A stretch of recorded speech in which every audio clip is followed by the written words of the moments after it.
Have you ever found yourself lying awake at night, staring at the ceiling, with thoughts that just won't stop swirling? Maybe it's memories of the past, or worries about the future, or even just that quiet ache of uncertainty that seems to grow louder as the world around you quiets down. If that sounds familiar, you're not alone. In fact, it's more common than you might think, especially as we get older. There's this belief floating around that once we reach a certain age, we're supposed to have it all figured out. That we should be calm, content, maybe even immune to things like stress or anxiety. But the truth is, stress doesn't retire. Worry doesn't vanish when you blow out your 65th birthday candle. And anxiety? It can find its way into our lives at any stage, sometimes when we least expect it. That's why today, I want to talk to you not just as someone giving advice, but as someone who truly understands how hard some days can be. We're going to explore the simple, practical ways to manage stress and anxiety as we age. Not with big changes or complicated methods, but with gentle steps that anyone can take. Because you deserve peace of mind. You deserve to wake up feeling a little lighter. And believe it or not, small things can make a big difference. Let's start by understanding why stress might actually feel heavier now than it did when we were younger. You see, in our younger years, we were often distracted by the hustle raising kids, working full-time jobs, racing through life without a moment to breathe. But now, life slows down. The kids grow up. We retire. And suddenly, all that noise fades away, and in the silence, some old feelings, worries, or regrets start to surface. It's like cleaning out a closet and discovering boxes you forgot were even there. For many, there's also the quiet grief that comes with aging, the loss of friends, a partner, or the simple fact that your body isn't quite as quick or reliable as it once was. These things take a toll, emotionally and mentally. They can build up, little by little, until one day you realize you've been carrying a weight you didn't even notice. That's stress. That's anxiety. And it's okay to acknowledge them. The good news is, you're not powerless. You have more tools, more wisdom, and more inner strength than you probably give yourself credit for. So, let's take the first step toward easing that weight. One of the most powerful ways to begin managing stress is by creating a routine that includes something I call a quiet start. Imagine this. You wake up in the morning, and instead of immediately checking your phone or turning on the news, you take 5 quiet minutes just for you. No distractions. No pressure. Just stillness. Sit in your favorite chair by the window. Breathe in deeply. Feel the air filling your lungs. Let your eyes rest on something simple, a tree swaying outside, a bird on a wire, the way the morning light falls across your floor. This isn't meditation in the traditional sense. You don't need to chant or cross your legs or clear your mind. This is simply being.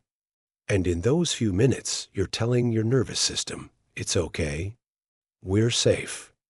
We're starting this day gently, that alone can begin to reset the rhythm of your day and your mood. Another helpful habit is something I like to call worry parking. Think of your mind like a parking lot.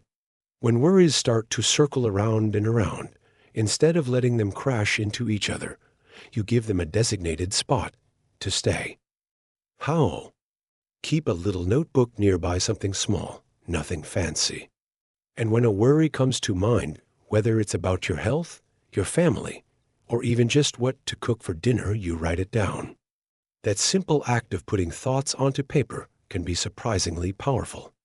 It gets them out of your head and into the world where they feel a little more manageable. You're not ignoring them. You're just organizing the chaos. Let's talk about something else that doesn't get nearly enough credit, your breath.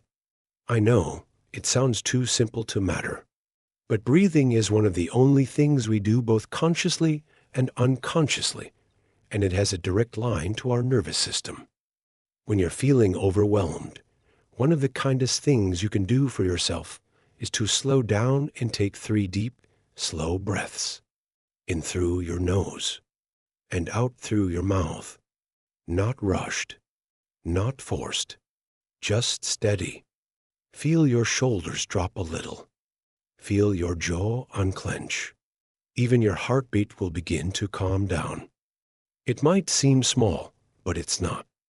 That breath, it's like a message to your brain saying, we're okay, and the more you practice it, the easier it becomes to bring yourself back to calm when life starts to feel like too much. Now, let's touch on something that many people in this stage of life struggle with, but don't often talk about: loneliness. It's a quiet kind of stress. It doesn't shout, but it hums in the background. Maybe you don't get as many phone calls as you used to. Maybe your social circle has gotten smaller. Or maybe you find yourself missing conversations, connection, laughter. That absence can weigh heavily on the heart. But connection doesn't always have to be big or dramatic. It can be as simple as a regular phone call with an old friend, a walk with a neighbor, volunteering a few hours at the library or community center, joining a group, even if it's just an online one where you can share stories or hobbies. Every little moment of connection is like a thread weaving you back into the fabric of life. And when we feel seen, heard, and valued, the weight of anxiety begins to lift. And don't underestimate the healing power of movement. I'm not talking about intense exercise. I'm talking about gentle stretching in the morning, walking slowly through your garden, swaying to your favorite music while you make lunch. Movement releases natural chemicals in your brain, endorphins, that help regulate your mood. It also gives your mind something to focus on besides the thoughts that spiral. Your body wants to help you feel better. Give it a chance. Sometimes we need a little help from outside ourselves, and that's okay too. Talking to a counselor, a therapist, or even a kind doctor you trust can make a world of difference. There's no shame in saying, I need someone to talk to. In fact, it's one of the bravest and healthiest things you can do. And these days, there are even programs that offer phone or video sessions, so you don't have to leave the comfort of your home. I want to pause here for a moment and remind you of something important. You're not a burden. You're not too old to change or grow. And you are not alone in what you're feeling. Life continues to evolve, even now, and your story still matters. The fact that you're watching this video, looking for ways to care for yourself, says so much about your strength and your heart. So, what's one small thing you can do today to care for that heart? Maybe it's starting tomorrow with that 5-minute quiet time, or writing down one worry that's been keeping you up at night, or calling someone just to say hello. These small things are not small. They are the building blocks of a calmer, lighter life. Let's keep going together, one step at a time. And once you begin with those small shifts, something truly beautiful starts to happen. You start to feel just a bit more in control, not of everything, not of the whole world, but of your own inner world. And that's where peace begins. It's not about changing everything overnight. It's about learning how to be kind to yourself in the moments that matter most. Now, I'd like to talk about something that often goes unnoticed, but can be a real trigger for stress as we age, and that's feeling like you've lost your purpose. For years, you may have defined yourself by your role model, father, employee, caregiver, partner. But now that life looks different, there might be moments when you find yourself asking, what now? What do I do with my time? Who am I if I'm no longer needed in the same way? That quiet question can carry a lot of emotional weight. And when left unanswered, it can lead to a sense of restlessness, even anxiety. But here's the truth: your purpose didn't disappear. It just shifted. Maybe now your purpose is to share your stories, to pass on your wisdom, to volunteer, to create, to care for yourself with the same devotion you once gave to others. You still matter deeply. And discovering new meaning in your day can be one of the most healing things you do for your mental well-being. One lovely way to reconnect with that sense of purpose is through creativity. And I don't mean you have to be an artist or a poet, though if you are, that's wonderful. Creativity can be found in planting a garden, cooking a beautiful meal, painting, knitting, taking photographs of things that make you smile. When you create, you're expressing something deep inside that doesn't always have words. And when you bring beauty into the world even quietly, even just for yourself, it has a way of quieting the noise in your head. Let's also talk about how powerful our surroundings can be in shaping how we feel. Have you ever walked into a room and immediately felt lighter because of the light, the colors, or even just the scent of something familiar? Our environments affect our mood more than we realize. If your space feels cluttered or heavy, it might be adding to your mental stress without you even noticing. Try making small changes that create a sense of calm. Let in more natural light during the day. Play soft music in the background. Light a candle with a scent that reminds you of something peaceful: lavender, vanilla, fresh linen. Even rearranging your furniture to make the space feel more open can change how you feel in it. These are quiet acts of self-care. They send a message to your mind and body. This is a safe place. I deserve to feel at ease here. And here's something we often forget: laughter. When was the last time you really laughed? I mean, the kind of laugh that makes your belly ache a little, or your eyes water with joy. Laughter is not just good for the soul, it's scientifically proven to reduce stress hormones. It boosts endorphins, improves circulation, and even strengthens the immune system. You don't need a comedy show or a big event. It could be a funny video, a silly memory, a phone call with someone who just gets you. Don't underestimate the power of humor. Even in difficult times, laughter reminds us we are still alive, still capable of joy, still human. Now, one topic I want to gently touch on because it often gets ignored is sleep. Sleep and anxiety are closely connected. When we don't sleep well, our stress levels rise. And when we're stressed, sleep becomes harder to find. It's a vicious cycle. One of the best ways to calm the body before bed is through what I call a wind-down ritual. About an hour before you go to sleep, start doing things that signal to your brain it's time to rest.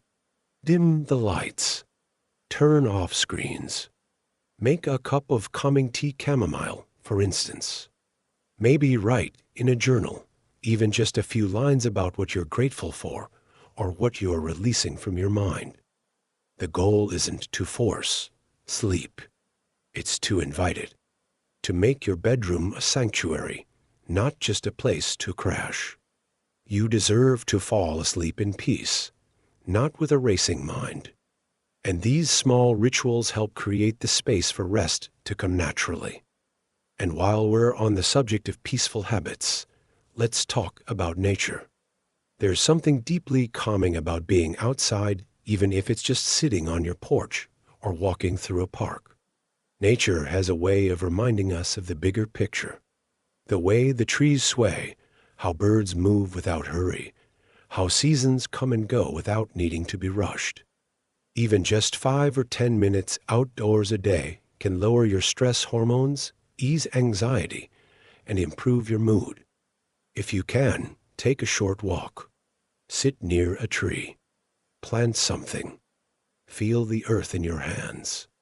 These moments reconnect you to something steady, something timeless. And when life feels uncertain, that steady rhythm of nature can be incredibly comforting. I also want to mention something that's often overlooked but deeply healing: spirituality. Now, I'm not just talking about religion, though for some, faith can be a powerful anchor. I mean, whatever brings you a sense of peace, connection, or meaning. It could be prayer, meditation, mindfulness, or simply sitting quietly and reflecting on something greater than yourself. Spirituality gives us perspective. It helps us step outside the tight walls of our worries and see a bigger view. It reminds us that we are part of something more, and that even in our struggles, we are not alone. If you've never explored this part of yourself, it's never too late to start. And if you already have a practice that brings you comfort, whether it's lighting a candle, reading sacred texts, or walking in silence, make space for it. Let it be your refuge when the world feels loud. Now, I know some days are harder than others. Some mornings you wake up and wonder how you'll get through the day. And that's okay. There's no pressure here to be perfect or positive all the time. You've lived through so much, and that strength is still with you, even when it's quiet. But here's what I truly believe. No matter what you're facing, there's a path forward. One gentle breath. One quiet moment. One kind thought at a time. And you don't have to walk that path alone. You're doing better than you think. You're here listening, learning, open to new ideas. That matters. That's courage. So if you take nothing else from this moment, take this: you are allowed to care for yourself. You are allowed to rest. And you are allowed to ask for peace. Sometimes we just need to hear that again. Not everything has to be earned through struggle. Not every day has to be productive. Sometimes it's enough just to sit quietly with a cup of tea, to listen to the birds, to feel the sun on your skin. These aren't little luxuries.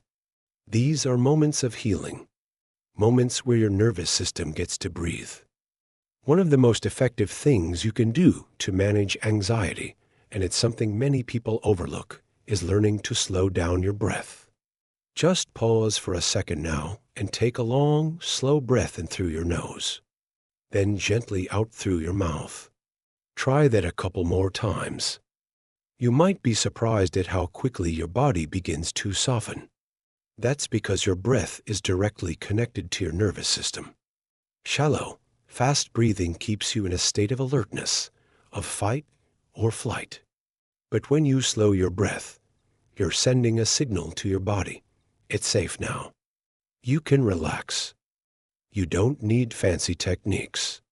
Just 2 or 3 minutes a few times a day of slow, deep breathing can shift your entire emotional state. Do it while you're waiting for the kettle to boil or sitting on the edge of your bed in the morning. It's simple, but powerful. And sometimes the simplest things are the most effective. There's something else that plays a bigger role in stress than we like to admit, and that's loneliness. Even if you're surrounded by people, you can still feel lonely if you don't feel truly seen or heard. And that's a hard thing to carry. But the beautiful truth is, connection is still possible even now. It might look different than it used to. It might mean starting small, chatting with a neighbor, joining a community group, calling an old friend you haven't spoken to in a while. Sometimes it means reaching out to others who are also quietly hoping someone will make the first move. Don't underestimate the healing power of simple human connection. A smile, a shared memory, a listening ear. It doesn't take much, but it matters more than we often realize. And in giving connection, you often find your own sense of being needed again. And let's not forget the role that nutrition plays in how we feel emotionally. It's easy to assume stress is only mental or emotional, but the truth is, your body and brain are deeply connected. If your body isn't nourished, your mind can't function at its best either. Foods rich in omega-3s, like walnuts and salmon, can help regulate mood. Leafy greens, berries, and whole grains support brain health. And staying hydrated, especially as we get older, can make a real difference in clarity and calmness. So next time you eat, think of your food not just as fuel, but as comfort and care. Nourishing your body is a way of saying, I deserve to feel good. I'm worth taking care of. Now, I want to speak from the heart for a moment, because if no one's said it to you lately, you deserve to hear it. You're not broken. You're not too old to heal. Your mind, your heart, your spirit, these are not beyond help. Yes, things may feel heavier some days. Yes, the world may seem faster, noisier, harder to keep up with. But your value has never changed. You bring with you a lifetime of wisdom, resilience, humor, and grace. And that's something no stress or anxiety can take away from you. Each time you choose to slow down, to breathe, to connect, to speak kindly to yourself, you are rewriting your story. You are choosing peace in a world that often encourages pressure. And that's powerful. So what now? Now you keep going. You keep showing up for yourself in small ways, maybe through 5 minutes of breathing, a warm walk in nature, a conversation with someone who makes you laugh, a handwritten note to yourself that says, "I made it through today." You don't need to have it all figured out. You just need to keep reaching for moments of calm. They will meet you where you are. And remember this, you are part of a community here. There are others, just like you, who are walking this path. You are not alone. If this message resonated with you, I encourage you to leave a comment, share your thoughts, or tell us what's helped you through a tough time. You never know who might read your words and feel a little less alone. If you found comfort in this video, I'd love for you to give it a like. And if you'd like more heartfelt conversations like this, tips, stories, encouragement, go ahead and subscribe to the channel. There's a lot more support coming your way. You are not just getting older. You are growing wiser, deeper, stronger. And there's still so much good ahead. So from my heart to yours, take a breath, be gentle with yourself, and keep walking forward. Here's to living your most peaceful, meaningful life at any age.